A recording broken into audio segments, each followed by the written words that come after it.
OS जड़े पाऊ डाक्तरटे हो बा वकिल हो कि बड़ व्यवसायी भी हो किसी भी काम करूँ स्वार्थपर न हो जदि समस्त प्रति कर्तव्य से लिभे पारा आम जाना से पिलाटी को आम सफल कर पारू। छोट छुआ को मुझे मोर छात्र हिसाब से देखेनी छात्री हिसाब से देखनी मुझे बाल गोपाल कहे पाठ पढ़ा सहित किसी समाज में भल काम करूँ परिवार दायित्व नियंतु बापा माँ सेवा करूँ ईश्वर विश्वासी हूँ एथिपाई आमे बेसी चेष्टा करूँ। जय जगन्नाथ नमस्कार। मनोज प्रधान चेयरमैन कलिंग आवासिक विद्यालय। आमर कलिंग आवासिक विद्यालय आज की 10-12 वर्ष हम आरंभ होता ता पूर्वर ये गोटे छोटिया कोचिंग सेंटर रु आरंभ हो आज स्कूल टे हो पारी 30-35 जन पिलारू कोचिंग सेंटर टे आरंभ होता से पिलांको पई अक्लांत परिश्रम चेष्टा आउ सेटा आज एटी आमको पहुँचे पारी से मु धन्यवाद देवी आमर अंचलवासी की ग्रामवासी को भगवान को बहुत बहुत धन्यवाद देवी तांकर आशीर्वाद परिवार लोकंकर सहयोग आ सबुठु बड़ आशीर्वाद कहबी सेटा होची मो पिला मानक जो मानक मु पाठ पढ़ौली बा एबे भी पढ़ौची सेमानक पई जो चेष्टा आ सेमानकर जो सफलता से जो जगार पहुँची सेटा बेसी मते सहयोग कला विद्यालय प्रतिष्ठा करिबारे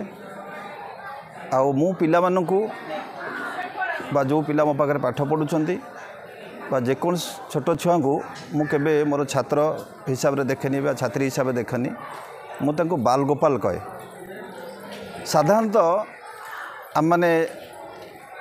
जाचे सब ज्योतिष माने एस्ट्रोलोजर माने कहती निजर जदि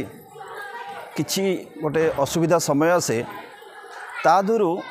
उद्धार पाइबापी कहती तुम मैंने दे दियो पिला मौचुकटे कर पिला मानू खाइबा को दियो तादरे तुमर रिष्ट खंडन हो तुम्हें तादरे सुधुरी जीव से परिस्थिति मु सेई कथा को भावे प्रकृत में पिला माने होचने बाल गोपाल तेणु स्कूल में पाठ पढ़ा को आसुचंती तांकर सबुदिन केमिति भल भाव सेवा हो पार तेणु से उद्देश्य नहीं छोटिया कोचिंग सेंटर आज कलिंग आवासिक विद्यालय हो पारी से मो छुआ मानक बहुत बहुत धन्यवाद दूची प्रकृत में तांकर भल पाइबा आउ तांको प्रति आम मानकर कर्तव्य आम सब चेष्टा जारी रखीचु केते भल हो पार केते भल एजुकेशन हो पार आउ केवल पाठ पढ़िया क्षेत्र में से आम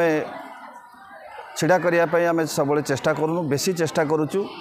पाठ पढ़ा सहित किसी समाज में भल काम करूँ परिवार दायित्व नियंतु बापा माँ सेवा करूँ ईश्वर विश्वासी हूँ एथिपाई आम बेसी चेष्टा करुचु। तेणु यही आमर कार्यक्रम भितर बा पाठपढ़ा भितर आम केतोटी काम को ताधरे जोड़ीचु से काम गुड़ी हूँ कौन गोमाता प्रति सेवा करवा तथा बापा माँ को केमिति पूजा करवा दुखी रखी लोक मानू साहाय्य सहयोग हाथ बढ़ेवा निजे भल स्पिरिचुअल वर्क भितर सब रहिबा आउ केवल पाठ पढ़ी पैसा रोजगार करी खाली एटीएम मेसीन ही पैसा रोजगार करवा ये कथा शिक्षा दबाकू मु सब ठीक मन करेनी से माने सफलर अर्थ नुह जे खाली पैसा रोजगार करदेले जे सफल हो गला से कथा नुह तार नैतिक दायित्व को से लिभे पारुछि कि नहीं कर्तव्य को से ठीक ढंग से करि कि नहीं समस्त प्रति कर्तव्य करुछि कि नहीं तेणु से आम ताकू कहवा सफल जे गोटे काली ओएस जड़े पाऊ डाक्तरटे हो बा वकिल हो कि बड़ व्यवसायी भी हो किसी भी काम करूँ स्वार्थपर न हो जदि समस्त प्रति कर्तव्य से लिभे पारा आम जाना से पिलाटी को आम सफल कर पारू से